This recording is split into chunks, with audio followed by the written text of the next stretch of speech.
আসসালামু আলাইকুম। আজ সিম্পল চাইনিজ প্লেট বানিয়ে দেখাচ্ছি। ঘরে থাকা মশলায় আর রেগুলার রান্না করা ভাত দিয়ে এরকম একটা চাইনিজ প্লেট ঝটপট সাজানো যায়, খেতেও হয় দারুণ মজার। তাই আশা করছি আমার আজকের রেসিপি অনেকের কাছেই ভালো লাগবে। প্রথমে আমরা চিকেন ম্যারিনেট করে নেব। এর জন্য নিয়ে নিচ্ছি একটা বাটিতে 1/4 কাপ টক দই, হাফ চা চামচ নিয়ে নিচ্ছি লাল মরিচের গুঁড়া, হলুদের গুঁড়া নিয়ে নিচ্ছি হাফ চা চামচ, জিরার গুঁড়াও নিচ্ছি হাফ চা চামচ, আদা রসুন বাটা নিয়ে নিচ্ছি, এগুলোও নিয়েছি হাফ চামচ করে। তারপর স্বাদ মতো লবণ দিয়ে দিচ্ছি, হাফ চামচ সয়া সস দিয়ে সব কিছু এখন একসাথে নেড়েচেড়ে মিশিয়ে নিচ্ছি। মেশানোর কাজটা হাত দিয়ে করলেই মশলাটা ভালোভাবে মেশানো যায়। এখানে দারুণ একটা কালার আনার জন্য আমি অল্প একটু ফুড কালার পানির সাথে মিশিয়ে তারপর দিয়ে দিচ্ছি। তবে এটা অপশনাল, এর জন্য স্বাদের কোনো পরিবর্তন হবে না, চাইলে এটা নাও দিতে পারেন। দিলে চিকেনগুলোতে দারুণ একটা কালার আসে। তারপর এখানে চিকেনের লেগ পিস নিয়েছি 4 পিস। মশলার সাথে নেড়েচেড়ে ভালো করে মিশিয়ে রেস্টে দিয়ে দিচ্ছি 10 থেকে 15 মিনিটের জন্য।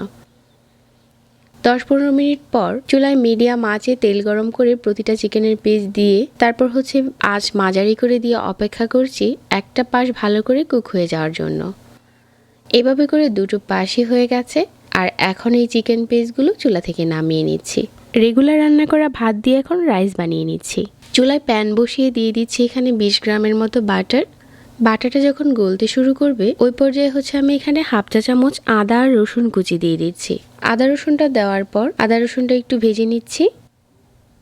ভাজা হয়ে গেলে এখানে একটার মতো লাল মরিচ কুচি আর অর্ধেকটার মতো ক্যাপসিকাম আর অর্ধেকটা গাজর কুচি এগুলো দিয়ে কিছুক্ষণ ভেজে নিচ্ছি।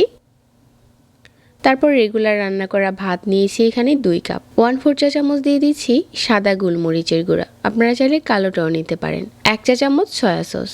এখন সব কিছু নেড়েচেড়ে একসাথে মিশিয়ে নিচ্ছি আর আরও কিছুক্ষণ এভাবে করে রান্না করে নিচ্ছি। আপনারা চাইলে এই রাইসে ডিম দিতে পারেন, আবার চাইলে চিকেনও দিতে পারেন। তবে আজকে ভেজিটেবলের সাথে এই রেগুলার রান্না করা ভাতটা দিয়ে আমি রাইসটা বানিয়ে নিচ্ছি। এর জন্য এখানে আর কোনো কিছুই অ্যাড করিনি। তো আমাদের রাইসটা এখন রান্না করা হয়ে গেছে। এখন চলুন চিকেন আর এই রাইস আমরা পরিবেশন করি। একটা প্লেট একটু সাজিয়ে নিয়ে একটা পাশে রাইসটা দিয়ে আরেক পাশে আমি চিকেনগুলো পরিবেশন করে নিচ্ছি। এখন উপরে দিয়ে দিচ্ছি কাঁচামরিচের সস। এই সসটা দিয়ে পরিবেশন করলে খেতে দারুণ মজার হয়। অন্য কোনো রেসিপিতে এই কাঁচামরিচের সসও আপনাদের সাথে শেয়ার করব। আশা করছি আমার সহজ রেসিপি সবার কাছে ভালো লেগেছে। সবাইকে ধন্যবাদ জানাচ্ছি এতক্ষণ ধরে আজকের রেসিপি দেখার জন্য। সেই সাথে আজকে এখানেই বিদায় নিচ্ছি। আল্লাহ হাফেজ।